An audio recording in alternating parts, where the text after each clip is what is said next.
Hello everyone and welcome to this lesson on the assessment of patients with urinary function disorders. My name is Relly Castro and I'm glad you're joining me today. This session will be an introduction to urinary function and a deep dive into the nursing assessment process. Before we dive in, let's quickly review what you should be able to do after completing this session. You'll be able to explain the structure and functions of the urinary system, identify key steps in the nursing assessment, interpret common diagnostic test results, recognize abnormal findings, and finally apply nursing responsibilities when caring for patients with urinary dysfunction. The urinary system is one of the most vital systems in the body. It helps maintain homeostasis by meticulously regulating fluid, electrolytes, and the body's acid-base balance. When this urinary system fails, the consequences are severe. Waste products accumulate, toxic buildup occurs, and this can lead to multi-organ effects on the cardiac and neurologic systems. For example, a classic example is how undetected urinary retention can cause hydronephrosis and eventually renal failure. For us, as nurses, our early recognition is key to preventing irreversible kidney damage. Now, let's establish our foundation with a quick review of the anatomy and physiology. Understanding the normal structure is the first step in identifying a disorder. The urinary system is made up of four major structures. First, the kidneys are bean-shaped organs that act as the body's filter, removing waste and regulating fluid balance. The ureters are tubes that transport the urine down from the kidneys to the bladder. The bladder simply stores the urine until it's ready for excretion. Finally, the urethra is the passage that expels the urine from the body.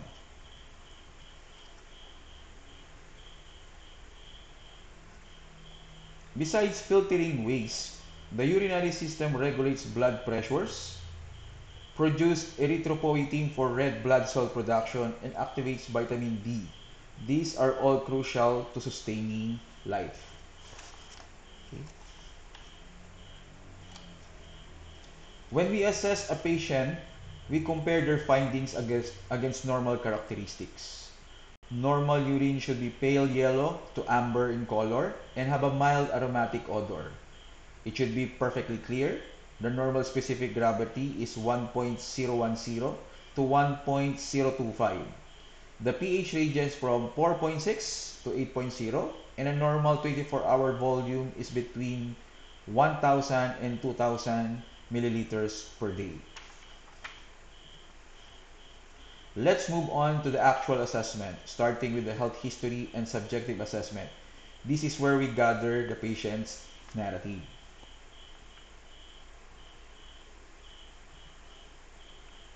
When taking a health history, always ask about chief complaints like dysuria, frequency or urgency. Detail the history of present illness, noting the duration, severity, and any associated symptoms. Also check for past medical history, especially kidney disease, hypertension, diabetes, UTIs, and relevant surgeries. Don't forget family history, particularly for genetic renal disorder like polycystic kidney disease. For common subjective symptoms, you have your dysuria, also known as your painful urination. It can be an indication of infection or inflammation. Frequency means frequent voiding or yung madalas umihi. Okay, it can be an indication of UTI, pregnancy, or even diabetes. Urgency is the strong urge to urinate, which can be an indication of bladder irritation. Nocturia is a nighttime urination, which can be an indication of CHF and kidney disease. Okay? Hematuria is blood in the urine, which may be an indication of stone, infection, or even trauma. Polyuria, oliguria, or anuria are changes in urine output.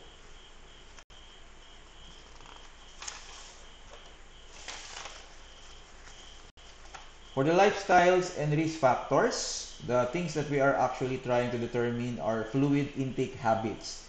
Excessive intake of caffeine or alcohol can cause a diuretic effect. Okay, hygiene practices are also observed because poor hygiene may increase the risk of UTI. Medications such as NSAIDs and antibiotics can cause nephrotoxic potential, and sexual activity may cause recurrent cystitis in women. Chronic diseases such as diabetes can cause nephropathy. Hypertension can cause renal damage.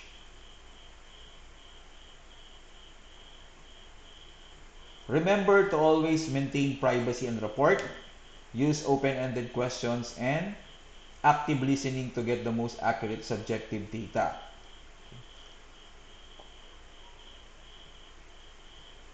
Moving on to the physical examination techniques, we follow the standard order: inspection, palpation, percussion, and auscultation.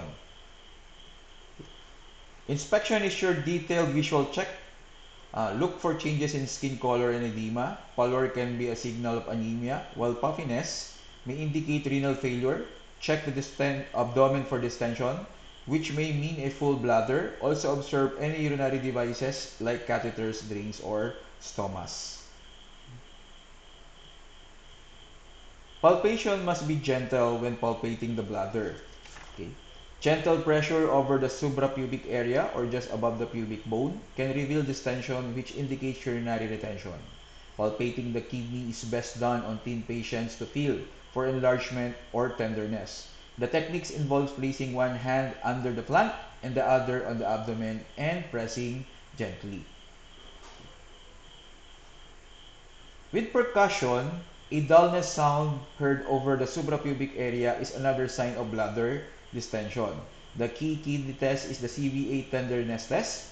Striking the costovertebral angle or CVA with the fist should not cause pain. Pain suggests a kidney infection or stones.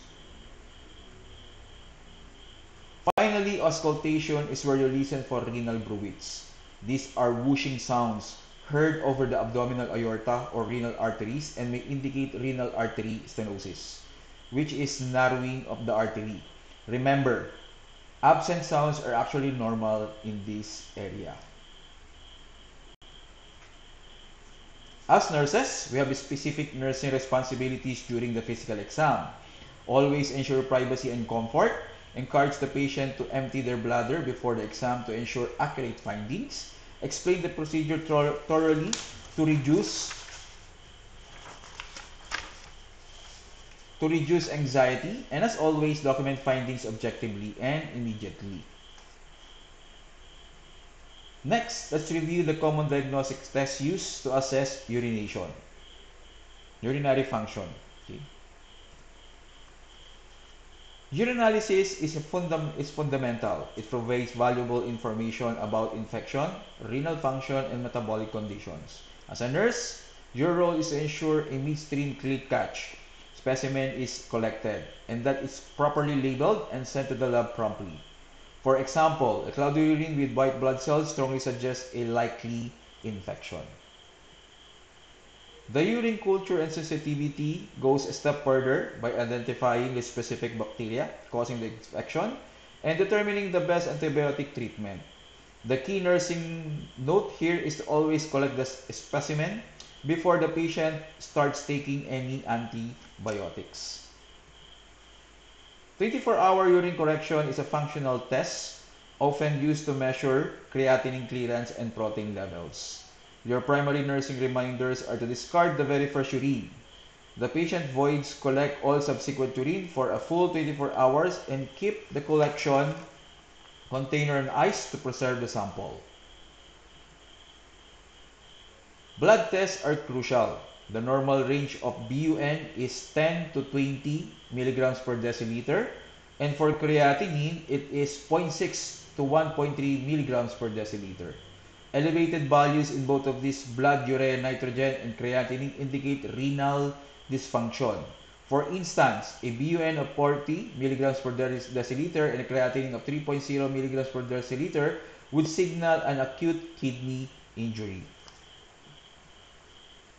Imaging studies give us a picture of the urinary tract. A KUB X-ray, also known as your kidney, ureter, and bladder X-ray, detects stones or obstructions. An ultrasound assesses the size and structure of the kidneys, and bladder. CT or MRI is used to evaluate tumors, cysts, or trauma. Your role here includes explaining the procedure and assessing for any contrast allergy before a test is performed. Less common, but sometimes necessary, are invasive procedures. Cystoscopy visualizes the bladder interior and can be used for stone removal or a biopsy. A renal biopsy is used to examine kidney tissues for glomerular disease.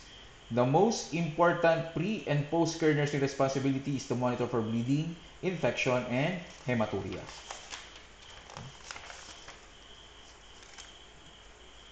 Other tests include the IV pyelogram, which evaluates the urinary tract using a contrast dye, requiring you to check for iodine allergy. Urodynamic tests measures bladder pressure and flow and are commonly used to investigate incontinence. Let's wrap up by looking at the clinical significance of some abnormal findings. Urinary retention is the complete emptying of the bladder, which carries a high risk of infection. Incontinence has many types: stress, urge, overflow, and functional.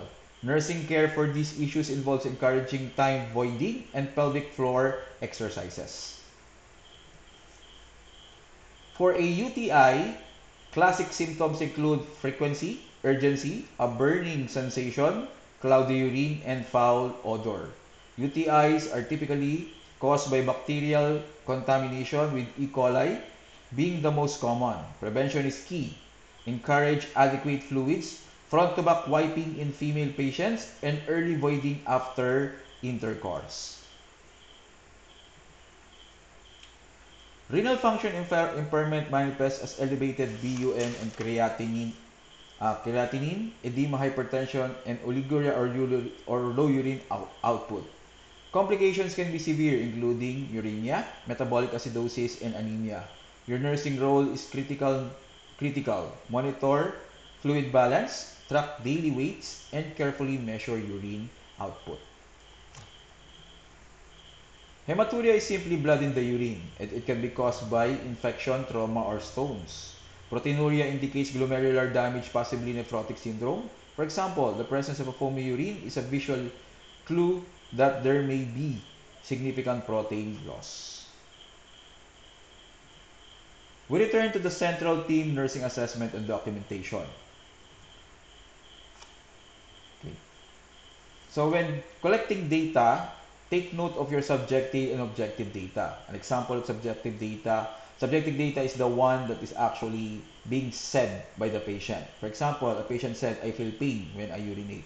Objective data is the one we actually observe. For example, halimbawa, observing a cloudy urine and even CVA tenderness. So we should also document color, clarity, volume, odor, and also pain level. When it comes to the nursing diagnosis, the most common nursing diagnosis that we can provide are the following: impaired urinary elimination related to infection or obstruction, risk for infection related to urinary retention, fluid volume deficit, excess related to impaired kidney function. When documenting, always report abnormal findings promptly, record urine output accurately on the intake output chart, and most importantly, immediately communicate critical results such as anuria or no urine output, or even a bloody urine. Okay. For our key takeaways, thorough urinary assessment is equal to early detection of renal problems. Nursing care focuses on prevention, detection, and patient education. Always correlate findings with laboratory results and clinical symptoms. Okay? Okay, so that's it. That is our lesson for assessment of patients with urinary functions. I hope you've learned something. Okay, thank you so much, and thank you all for listening.